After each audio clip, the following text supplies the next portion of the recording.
The Giants have signed Korean outfielder Jung Hoo Lee. Let's discuss on Fantasy Baseball today in 5.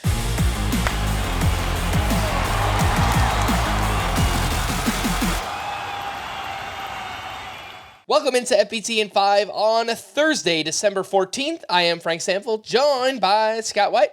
And let's start it off with the Giants, who signed Korean outfielder Jung Hoo Lee to a 6-year, $113 million deal. 25 years old, former MVP of the KBO, played 7 seasons in Korea with a triple slash of 340, 407, 491. Does have some modest power and speed, Scott. Not sure how much power we will get in San Francisco, especially as a lefty. But what are your thoughts on Jung Hoo Lee coming over to the States? Yeah, I don't see what little power he has translating at all. I think this is going to be, certainly by Roto standards, a pretty one-dimensional player. You're looking for that big batting average, and there's a chance Jung Hoo Lee delivers on it. Career 340 hitter in Korea, as you said. Last 3 years, about twice as many walks as strikeouts. Really doesn't strike out much at all. Pretty good leadoff profile, and I think that's the best thing Jung Hoo Lee has going for him. Probably going to lead off more days than not for the Giants, though they like to mix up their lineup a lot. But with that lack of power, that lack of speed, I think upside case here for Jung Hoo Lee is like a Luis Ariz. It's a pretty tight rope to walk, getting the batting average high enough to live up to that profile. And pretty much there's only one player who does it. And even he doesn't do it with complete regularity, Ariz.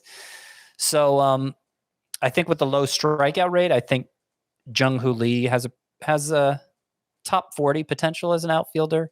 And I did, in our recent head-to-head points mock draft, take him as my third outfielder. But I think in Roto leagues, where you don't get the benefit of that lack of strikeouts the way you do in a points league, probably a pretty fringy option. All right, Ken Rosenthal reported early on Wednesday morning that the Dodgers and Rays were discussing a trade that would send Tyler Glasnow and Manuel Margot to LA in exchange for Ryan Pepiot and Johnny DeLuca. But we haven't heard much since then. We're recording this early on Thursday morning. So By the time you're listening, it might already be done. We'll have to wait and see. Or it might have already collapsed. That is also true. The Royals signed Seth Lugo to a 3-year, $45 million deal, which just happy for him. Bet on himself, wanted to be a starter. Padres allowed it. And obviously, Seth Lugo turned that into a 3-year deal. Had a strong season, 3.57 ERA, 120 whip. The early ADP is 283. Scott, what are your thoughts on Seth Lugo to the Royals?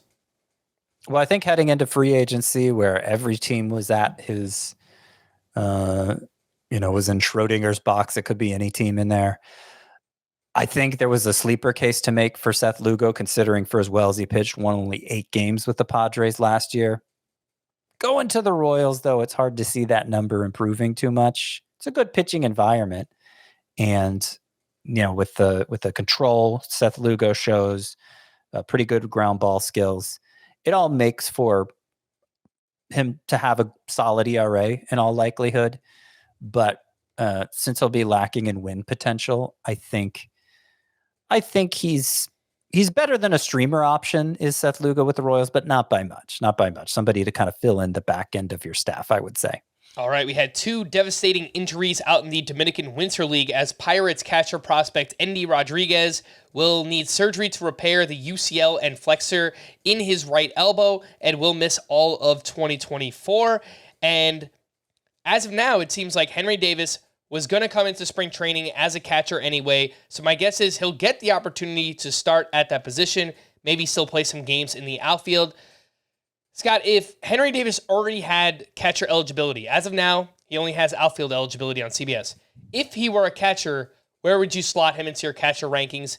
My guess is he'll earn that eligibility pretty early on in 2024. Yeah, it wasn't so clear when he'd earn it when Endy Rodriguez was still around, but now, it seems likely he'll earn it before the end of April. And that would put him 20th in my catcher rankings, behind Shea Langoliers and Tyler Stevenson, who I think are you can count on them for usable numbers in a 2-catcher league. Henry Davis certainly has more upside, but he didn't show that much in his rookie season. So you're hoping he takes a big step forward as a sophomore. And so that's where I put him for now, like a top 20 catcher, obviously just outfield eligible for the time being. Yeah, and the early ADP on Henry Davis is 330.7. My guess is that's going to jump up quite a bit. A lot of these early drafts are 2-catcher leagues, so people will be drafting Henry Davis with the hope of him earning that catcher eligibility. The other news was that Ronny Mauricio, Mets prospect, was diagnosed with a torn ACL, will miss the entire 2024 season as well. And as a result of that injury, Brett Beatty, it looks like the third base job will be his to lose. So just a name to know for deeper leagues. Does have some post-hype sleeper appeal. Again, Brett Beatty with the New York Mets.